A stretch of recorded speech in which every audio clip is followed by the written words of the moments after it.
Les tournures de phrases que nous employons pour définir nos expériences religieuses ou celles des autres, et certaines expressions courantes parmi les habitués des conventions, assemblées, réunions de croyants, sont positivement dangereuses.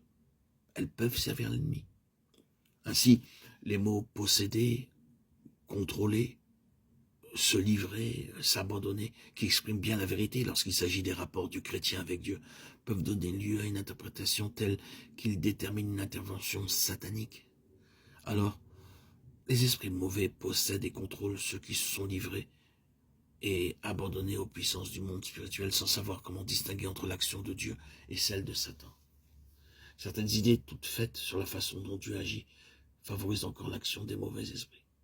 Ainsi, croire que lorsqu'un chrétien se sent contraint à l'action, ceci prouve que Dieu le guide, ou bien être persuadé que Dieu rappelle tout ce qu'il faut dire, qu'il est donc inutile de recourir à la mémoire. D'autres erreurs encore déterminent la passivité, cette passivité qui favorise l'action des démons, et elle se base sur des textes bibliques mal interprétés. Christ vit en moi, donc maintenant je ne vis plus du tout. Christ vit en moi, donc j'ai perdu ma personnalité, puisque c'est Christ qui vit personnellement en moi. Cette interprétation est basée sur Galates 2:20. Ou encore, Dieu opère en moi, donc je n'ai plus à agir seulement, à me soumettre et à obéir. Une nouvelle interprétation, basée toujours sur Philippiens 2:13. Dieu veut à ma place, donc je ne dois plus faire usage de ma volonté. Ou encore, Dieu seul peut juger, donc je ne dois plus employer mon jugement. J'ai la pensée de Christ, donc je n'ai que faire de mon intelligence, de ma raison. Mes pensées sont divines.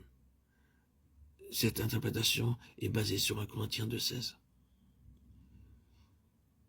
Ou encore, une autre erreur, Dieu m'a parlé. Ainsi, je n'ai plus qu'à obéir. Je m'attends à Dieu, ainsi je ne dois pas agir à moins qu'il m'y pousse. Dieu me révèle sa volonté par des visions, ainsi je n'ai plus besoin de décider ou d'en appeler à ma raison et à ma conscience. Je suis crucifié avec Christ.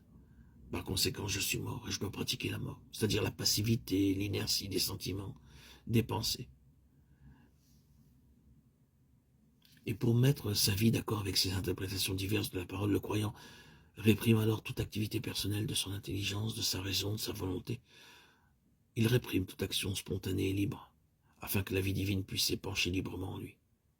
Or, il faut bien comprendre qu'au contraire, que toutes les facultés de l'homme sont parfaitement libres et actives et que la volonté humaine collabore avec la volonté divine pour que toutes les vérités que je vous ai énoncées deviennent expérience, pour qu'elles se réalisent dans la vie chrétienne.